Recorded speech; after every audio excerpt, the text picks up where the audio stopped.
Topic ભણતા હતા વિશિષ્ટ ઉષ્માધારિતા, અને એમાં બીજો પોઈન્ટ છે વિશિષ્ટ ઉષ્માધારિતા.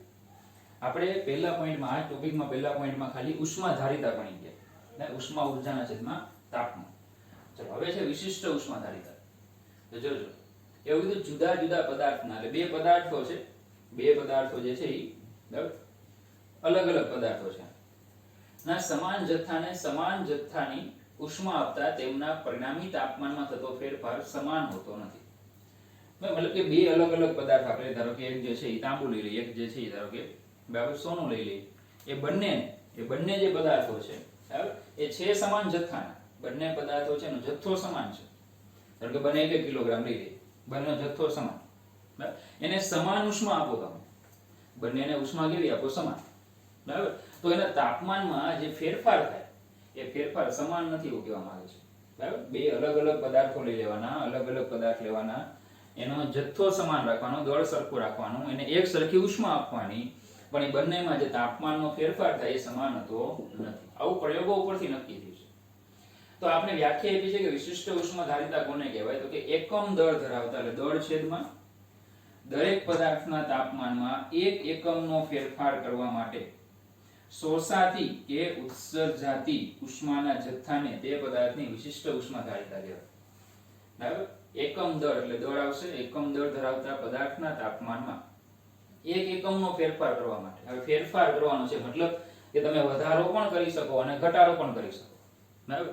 તો વધારો, તાપમાનમાં વધારો કરવો હોય તો ઉષ્માનું શોષણ કરવું પડે, તાપમાનમાં ઘટાડો કરવો હોય તો ઉષ્માને ઉત્પન્ન કરવી પડે, મુક્ત કરવી પડે. એટલા માટે અહીં કીધું છે કે શોષાતી કે ઉત્સર્જાતી ઉષ્માના જથ્થાને તે પદાર્થની વિશિષ્ટ ઉષ્માધારિતા કહેવાય. શોષાતી કે ઉત્સર્જાતી જે ઉષ્માનો જથ્થો આવશે એને શું કહેવાય? તે પદાર્થની વિશિષ્ટ ઉષ્માધારિતા. દાખલા તરીકે આપણે એવું કીધું છે કે ધારો કે m દળ લઈ લઈએ આપણે, m દળ ધરાવતા પદાર્થના તાપમાનમાં ડેલ્ટા ટી જેટલો મારે ફેરફાર કરવો છે.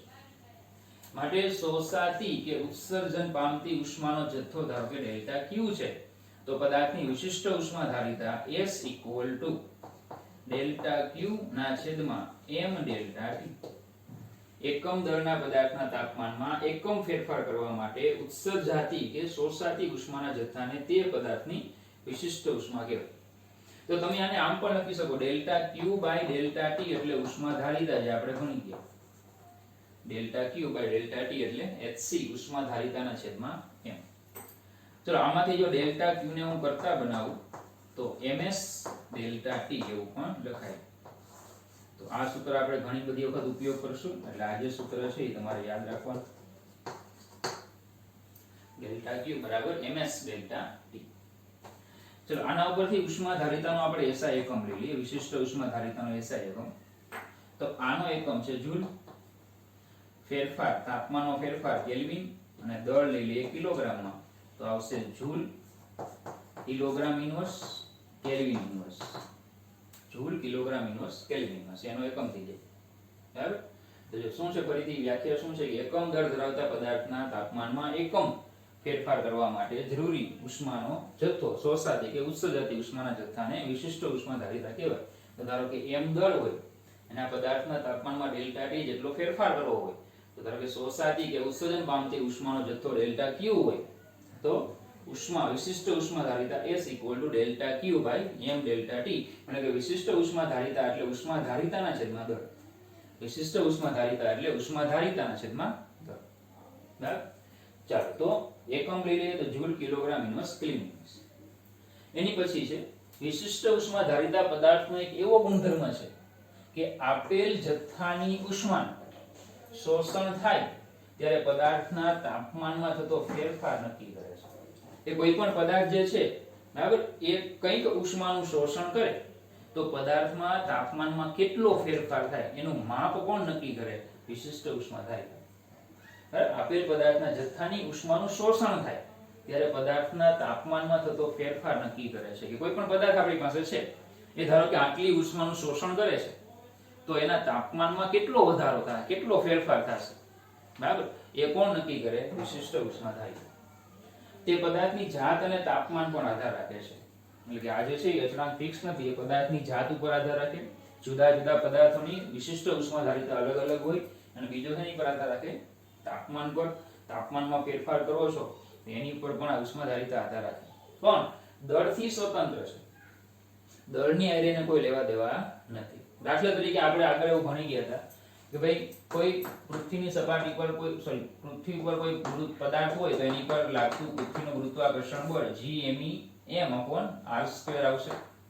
પણ જો આપણે આ બળને m વડે ભાગી નાખો તો Gme/r² થાય. તો આને આપણે કહેતા ગુરુત્વ પ્રવેગ G = Gme/r², અને આ ગુરુત્વ પ્રવેગ છે એ દળથી સ્વતંત્ર, જે પદાર્થ દળ છે, પદાર્થનું દળ એનાથી સ્વતંત્ર, પણ બળ જે છે એ દળ ઉપર આધાર રાખે. આ દળ પર આધારિત છે કે ભાઈ કેટલું બળ લાગશે. તો બળ જે છે, ગુરુત્વ બળ એ દળ ઉપર આધાર રાખે, પણ એ જ બળને તમે દળ વડે ભાગી નાખો તો બને ગુરુત્વ પ્રવેગ એ દળથી સ્વતંત્ર. તો સેમ અહીંયા પણ એવું જ છે. જો ઉષ્માધારિતા જે છે, ઉષ્માધારિતા એ દળ ઉપર આધારિત છે, એ આપણે છેલ્લા સેશનમાં ભણી ગયા, પણ ઉષ્માધારિતાને દળ વડે ભાગી નાખ્યા તો ભાઈની વિશિષ્ટ ઉષ્માધારિતા દળથી સ્વતંત્ર છે. ચાલો, તો ખ્યાલ આવ્યો કે ભાઈ વિશિષ્ટ ઉષ્મા જે છે, વિશિષ્ટ ઉષ્માધારિતા એ પદાર્થના દળથી કેવી છે? સ્વતંત્ર. દાખલા તરીકે સમજો કે આપણી પાસે એક તાંબાનો સિક્કો છે ને એક તાંબાનો ગ્લાસ છે. તો આ બંનેમાં સમાન શું હશે? તો કે વિશિષ્ટ ઉષ્માધારિતા. બંનેમાં સમાન શું હશે? વિશિષ્ટ ઉષ્માધારિતા. કારણ કે એ તાંબાની હોય, બરાબર. પદાર્થ બે અલગ અલગ છે પણ બને તો તાંબાના ને, બરાબર. પણ ઉષ્માધારિતા કોની હોય? આ પદાર્થની હોય. ઉષ્માધારિતા એ પદાર્થની હોય. બંને કિસ્સામાં ઉષ્માધારિતા અલગ અલગ હોય, બરાબર. બંને પદાર્થોમાં ઉષ્માધારિતા કેવી હોય? અલગ અલગ હોય. પણ બંને પદાર્થોની વિશિષ્ટ ઉષ્માધારિતા કેવી હશે? સમાન. કારણ કે ઉષ્માધારિતા એ દ્રવ્યની હોય, એ દળની કોઈ લેવા દેવા નથી, બરાબર. તાંબાનો સિક્કો છે, તાંબાનો ગ્લાસ છે, ભલે બંનેનું દળ અલગ અલગ છે, એટલે ખબર પડે બંનેનું દળ ભલે અલગ અલગ છે, પણ બંનેમાં સમાન શું હશે? વિશિષ્ટ ઉષ્માધારિતા. ખબર પડે. પણ અલગ અલગ શું હશે? ઉષ્માધારિતા.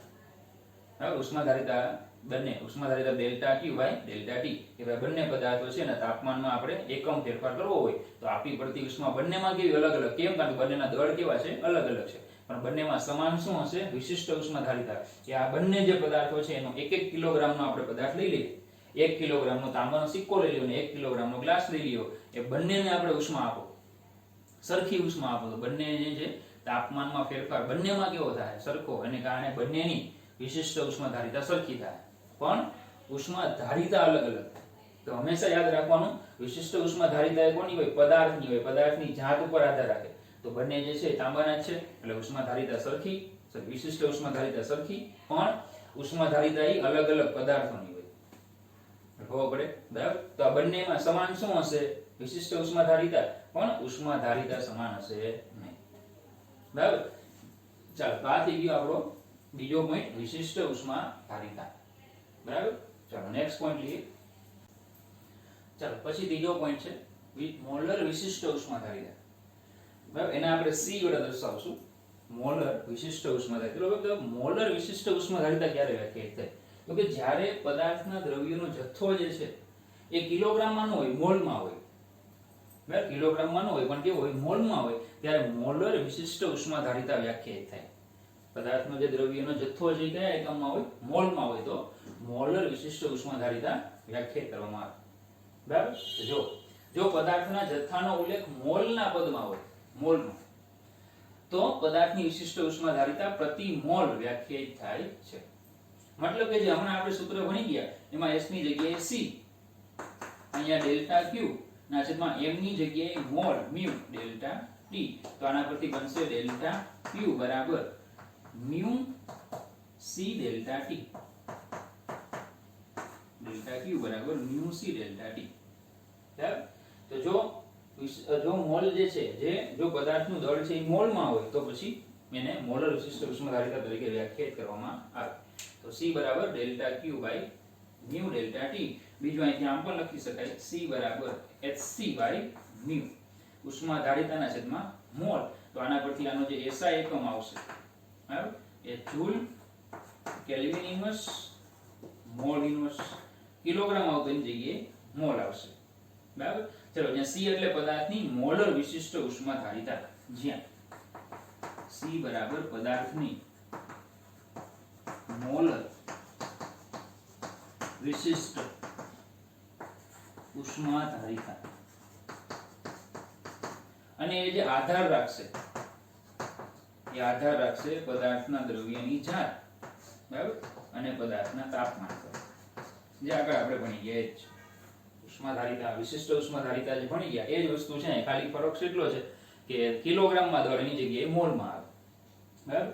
હવે પર્ટિક્યુલર વાયુ હોય, વાયુ, એ વાયુમાં આવી મોલર વિશિષ્ટ ઉષ્માધારિતા, મોલની વાત છે ને વાયુમાં આવશે. વાયુ પદાર્થ હોય એમાં મોલની વાત આવે. તો પર્ટિક્યુલર વાયુમાં મોલર વિશિષ્ટ ઉષ્માધારિતા બે પ્રકારની આવે, બરાબર. જો ઉષ્માના વિનિમય દરમિયાન, એટલે કે ઉષ્માનું શોષણ થાય, ઉષ્મા ગુમાવે, તાપમાન વધે, તાપમાન ઘટે, એ દરમિયાન વાયુનું જો દબાણ અચળ રહેતું હોય, બરાબર, વાયુ જે છે ઉષ્મા ગુમાવે, ઉષ્મા મેળવે, પણ દબાણ કેવું રહે? અચળ રહે. તો તેને આપેલ અચળ દબાણે મોલર વિશિષ્ટ ઉષ્માધારિતા કહે છે, જેને આપણે Cp વડે દર્શાવશું. Cp, બરાબર, P ફોર પ્રેશર. તો ખબર પડે, બરાબર. અચળ દબાણે મોલ વિશિષ્ટ ઉષ્માધારિતા એટલે વાયુ જે છે એના તાપમાનમાં ફેરફાર કરવાનો, પણ ઉષ્માના વિનિમય દરમિયાન એનું દબાણ અચળ રહે. હવે એનું દબાણ ક્યારે અચળ રહેશે? તો કે ધારો કે આપણે એક પાત્ર છે ને કોઈ પણ પદાર્થનું દબાણ અચળ ક્યારે રહે? તો કે ધારો કે આપણે પ્રવાહી લઈએ, બરાબર, એમાં પાત્રમાં પાણી ભરી દઈએ. હવે નીચેથી એને ગરમ કરો તો શું થશે? એના દબાણમાં કંઈ ફેરફાર થશે નહીં, તાપમાનમાં ફેરફાર થશે, પણ દબાણ જે છે એનું જ રહેશે. એટલે જે તંત્રો એ ખુલ્લા હોય, ખુલ્લા, બરાબર, વાતાવરણમાં ખુલ્લા હોય તેમાં દબાણ અચળ રહે, બરાબર. ચાલો, હવે છે જો ઉષ્માના વિનિમય દરમિયાન વાયુનું કદ અચળ રાખવામાં આવે તો આપેલા અચળ કદે મોલર વિશિષ્ટ ઉષ્માધારિતા કહેવાય. શું કહેવાય એને? અચળ કદે. હવે કદ ક્યારે અચળ રહેશે? તો કે ધારો કે કોઈ પાત્ર છે એ બંધ કરી દો અને પછી એને ગરમ કરો તો આ જે પ્રક્રિયા થાય એ અચળ કદે થાય, V અચળ થઈ જાય. ત્યારે આમાં શું થશે? P અચળ થશે. એટલે આમાં V અચળ થાય, આમાં P અચળ થાય. તો બોલો, બે ઉષ્માધારિતા છે, અચળ દબાણે વિશિષ્ટ ઉષ્માધારિતા અને અચળ કદે વિશિષ્ટ ઉષ્માધારિતા, બરાબર. તો જો ઉષ્માના વિનિમય દરમિયાન વાયુનું દબાણ અચળ રહેતું હોય તો એને કહેવામાં આવે અચળ દબાણે વિશિષ્ટ ઉષ્માધારિતા, અને જો ઉષ્માના વિનિમય દરમિયાન વાયુનું કદ અચળ રહેતું હોય તો એને કહેવાય અચળ કદે મોલર વિશિષ્ટ ઉષ્માધારિતા, બરાબર. ચાલો, તો મોલર વિશિષ્ટ ઉષ્માધારિતામાં આટલું જ છે. હવે એક પોઈન્ટ આપણે ચર્ચા કરીએ, પાણીની વિશિષ્ટ ઉષ્માધારિતા જે છે, પાણી માટે પાણીની ઉષ્માધારિતાની ચર્ચા આપણે કરીએ તો તમને બુકમાં એક કોષ્ટક આપ્યું છે જેમાં જુદા જુદા પદાર્થોની ઉષ્માધારિતાના મૂલ્યો લખ્યા છે. તમે આખું કોષ્ટક જોશો તો તમને દેખાશે કે અન્ય પદાર્થોની સરખામણીમાં પાણી માટે વિશિષ્ટ ઉષ્માધારિતાના મૂલ્યો મહત્તમ છે. અન્ય પદાર્થો કરતા પાણી માટે વિશિષ્ટ ઉષ્માધારિતા કેવી છે? સૌથી મોટી છે, મહત્તમ છે. હવે સમજો, ઉષ્માધારિતા એ મોટી, એનો મતલબ શું થાય કે ઉષ્માધારિતા કોને કહેતા? કે આપેલ પદાર્થના તાપમાનમાં, બરાબર, કંઈક તાપમાનમાં વધારો કરવો હોય તો જે ઉષ્મા શોષે અને ઘટાડો કરવો હોય તો જે ઉષ્મા ગુમાવે એને કહેવામાં આવે એની મોલર, એને કહેવામાં આવે એની ઉષ્માધારિતા. બરાબર, પદાર્થના તાપમાનમાં વધારો કરવા માટે કે ઘટાડો કરવા માટે, ફેરફાર કરવા માટે જે ઉષ્મા આપવી પડે કે જે ઉષ્મા મુક્ત થાય એને કહેવાય ઉષ્માધારિતા. Hc = ΔQ/ΔT. બરાબર, તો આપણામાં ઉષ્માધારિતાની વાત છે.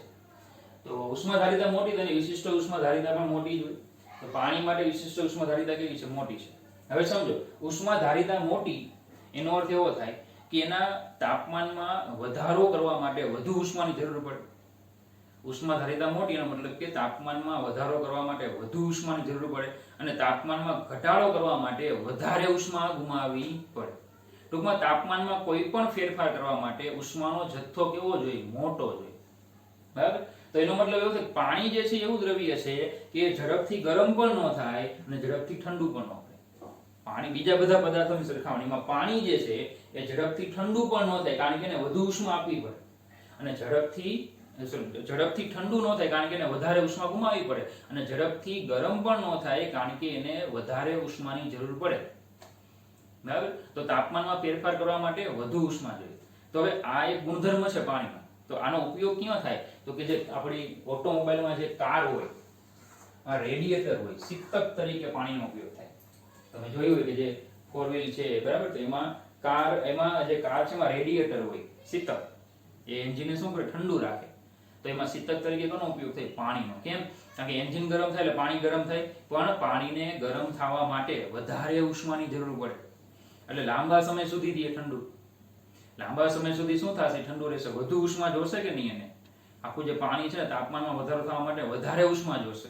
એની જગ્યાએ જો બીજું કોઈ દ્રવ્ય રાખી દીધું હોય તો બરાબર ઓછી ઉષ્મામાં ગરમ થઈ જાય, તો સતત બદલતું રહેવું પડે. તો એની જગ્યાએ કેનો ઉપયોગ થાય છે? પાણીનો ઉપયોગ થાય.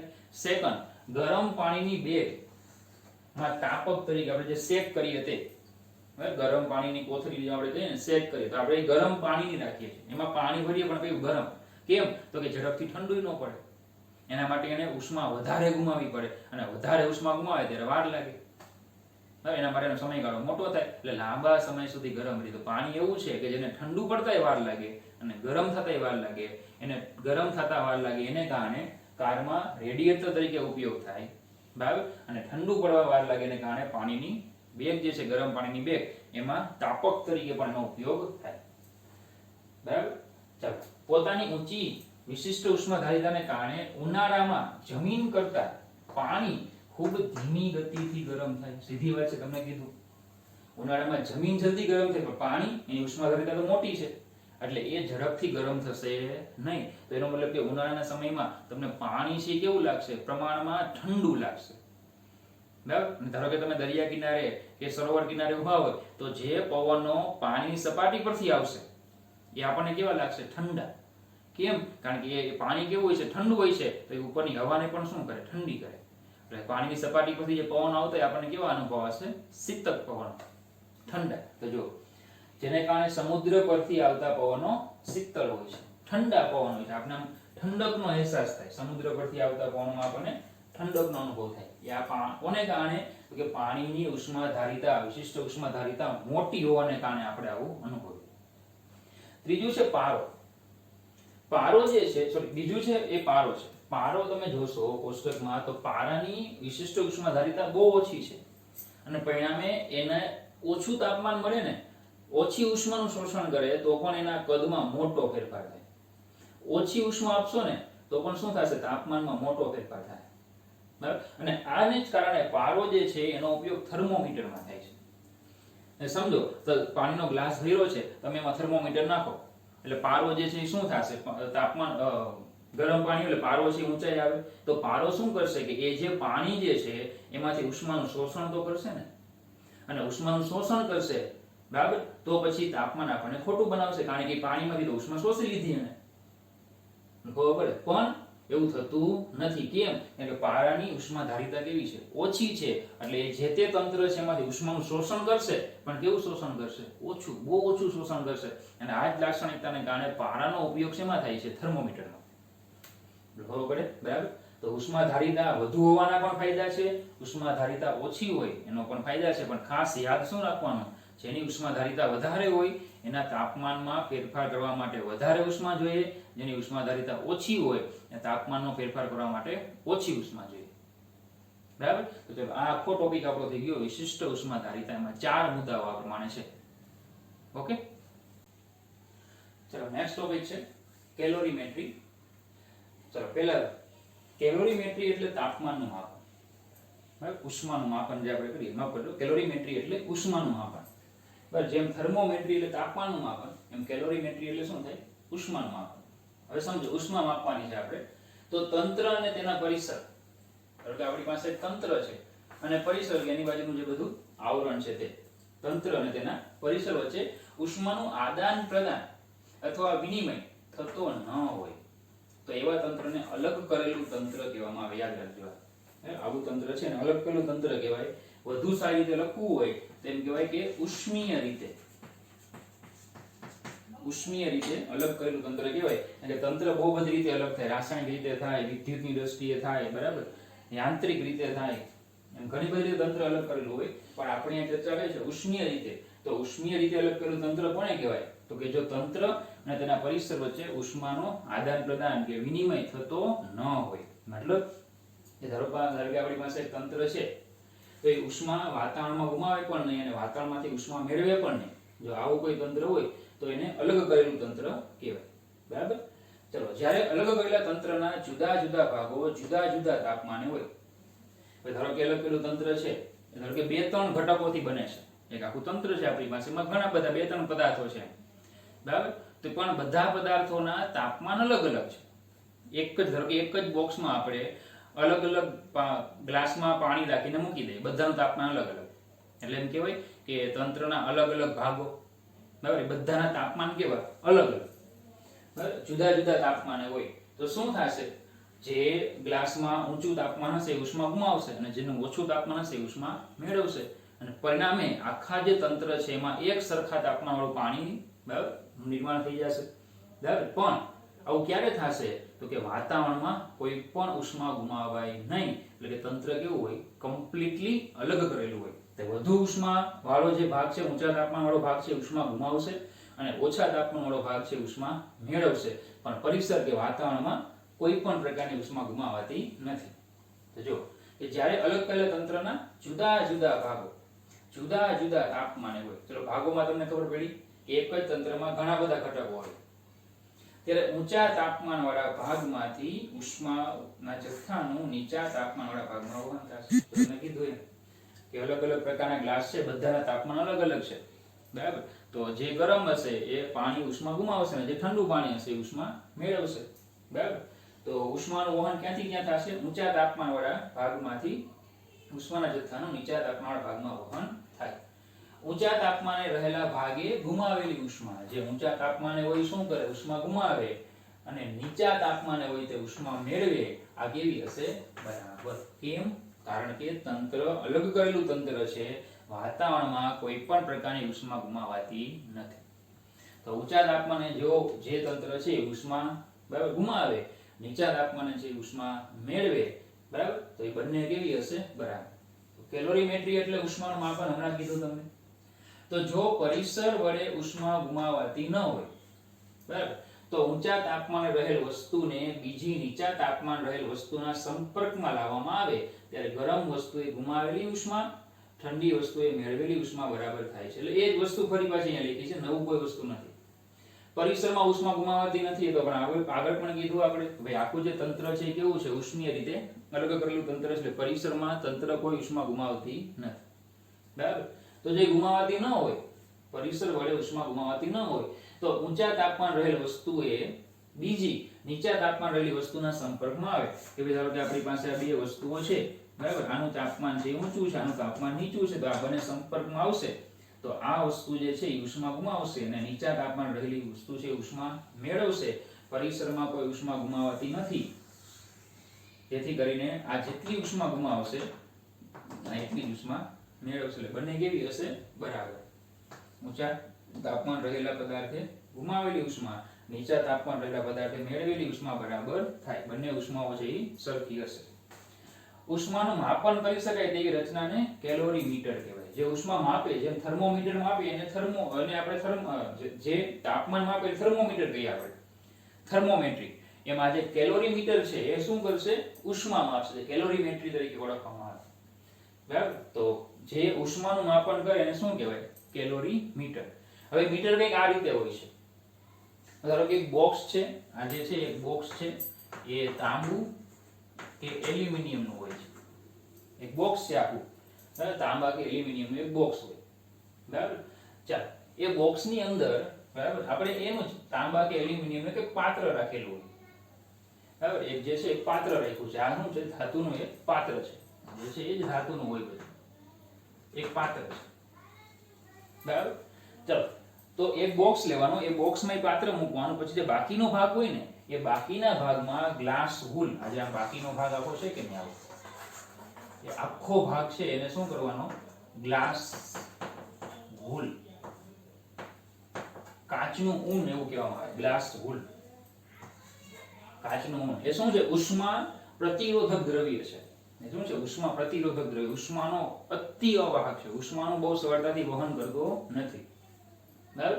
એટલે આજે આખો ગ્લાસ, આજે પાત્ર થઈ ગયું, કેવું થઈ ગયું, ઉષ્મીય રીતે અલગ કરેલું થઈ ગયું. આખું જે પાત્ર છે કેવું થઈ જાય, ઉષ્મીય રીતે અલગ કરેલું થઈ જાય, બરાબર.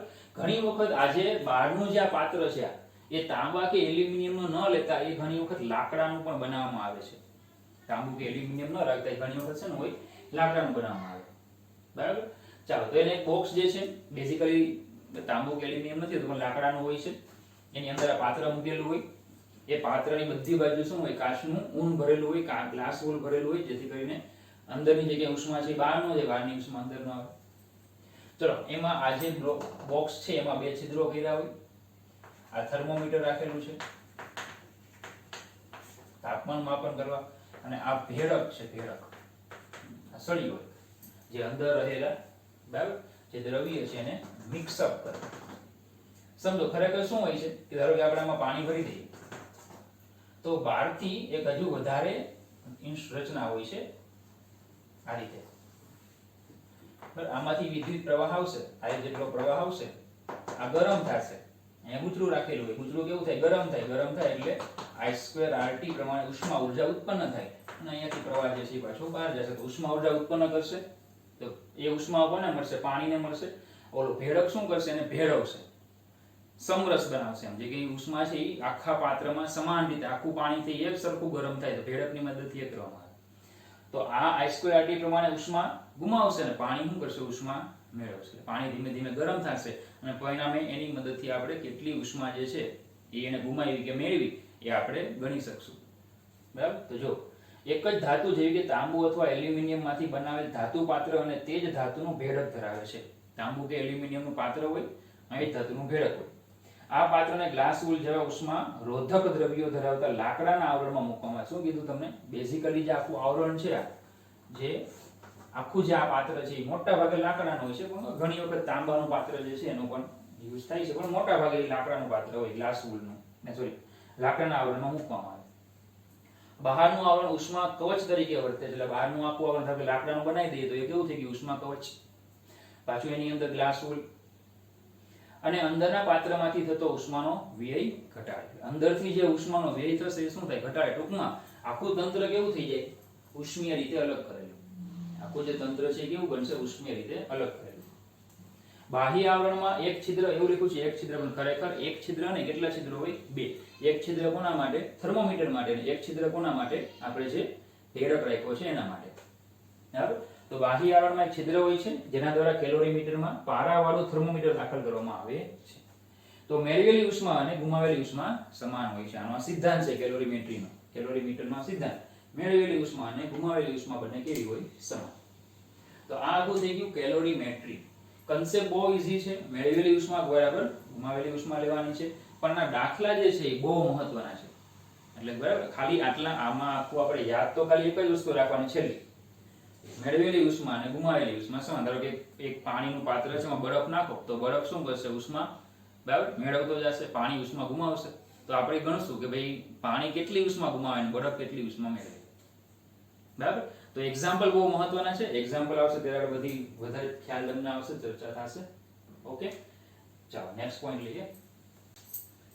ચાલો, તે દાખલો છે, એક લુહાર બળદગાડાના લાકડાના પૈડાની ધાર પર લોખંડની રીંગ જડે છે.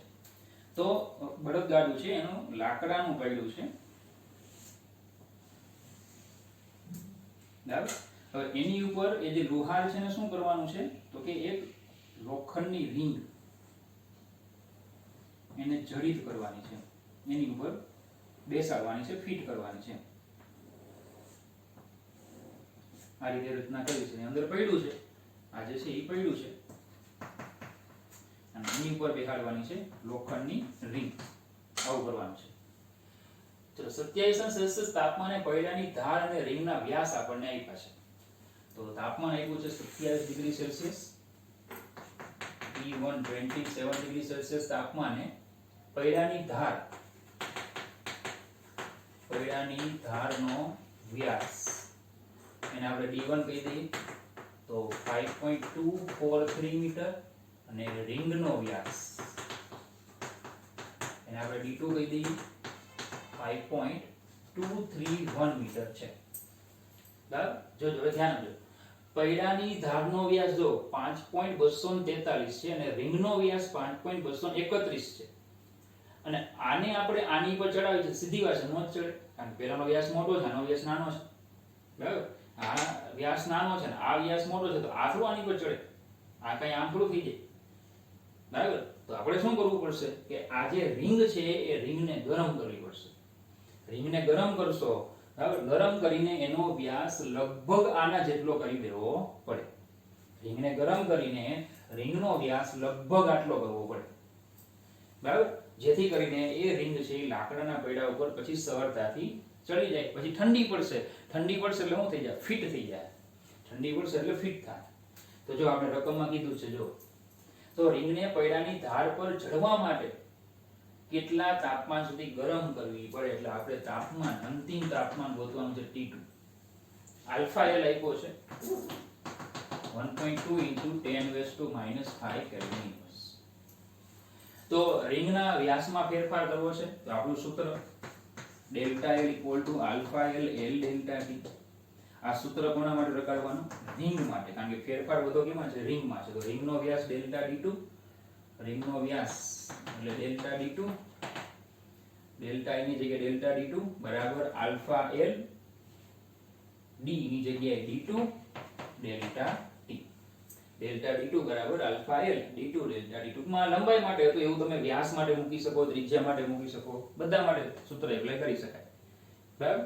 તો ડેલ્ટા ડી2 બરાબર આલ્ફા એલ ડી2 ડેલ્ટા ટી. ડેલ્ટા ડી2 એટલે અંત માઈનસ પ્રારંભ. તો રિંગ પ્રારંભમાં આટલો વ્યાસ છે, અંતમાં આપણે d1 કરવો છે. તો અંતિમ માઈનસ પ્રારંભિક d1 માઈનસ d2. રિંગનો વ્યાસ, રિંગમાં ફેરફાર છે, યાદ રાખો બધો ફેરફાર રિંગમાં છે. તો રિંગનો વ્યાસ પ્રારંભમાં આટલો છે, અંતમાં આટલો કરવો છે. તો અંત માઈનસ પ્રારંભ. આલ્ફા એલ ડી2 તાપમાન, બરાબર, તાપમાન પહેલા આટલું છે, પછી કેટલું કરવાનું છે એવું કીધું, તો T2 માઈનસ T1. તાપમાનમાં આવશે T2 માઈનસ T1. ચલો T2 ગોતવાના છે તો પહેલા હું T2 માઈનસ T1 ને કરતા બનાવું, એટલે આવશે D1 માઈનસ D2 ના છેદમાં આલ્ફા એલ D2. તો T2 માઈનસ T1 બરાબર, ચલો D1 5.243 D2 5.231 છેદમાં આલ્ફા એલ 1.2 × 10⁻⁵ અને D2 છે 5.231. તો માત્ર કેલ્ક્યુલેશન છે. T2 માઈનસ T1 બરાબર, ચલો અંશમાં બાદબાકી જ આવશે 0.012 અને છેદમાં જે છે એ જે આમને રાખું છું 1.2 × 10⁻⁵ × 5.231. તો T2 માઈનસ T1, ચલો આ આખું કેલ્ક્યુલેશન કરશો તમે એટલે મળશે 0.0016116 × 10⁵. 5 માઈનસ 5 છે ઉપર જાય એટલે 5000 થઈ જાય. 5 એટલે 1 2 3 4 ને 5 એટલે 191.16. તો T2 બરાબર 191.16 વત્તા T1. T2 બરાબર 191.16 વત્તા 27. તો T2 બરાબર 218.16 ડિગ્રી સેલ્સિયસ. કેલ્વિનમાં ફેરવા હોય તો 273 એમાં એડ કરી દેવાના એટલે કેલ્વિનમાં કરી જાય. ચાલો હવે ભાઈ ઈઝી દાખલો છે.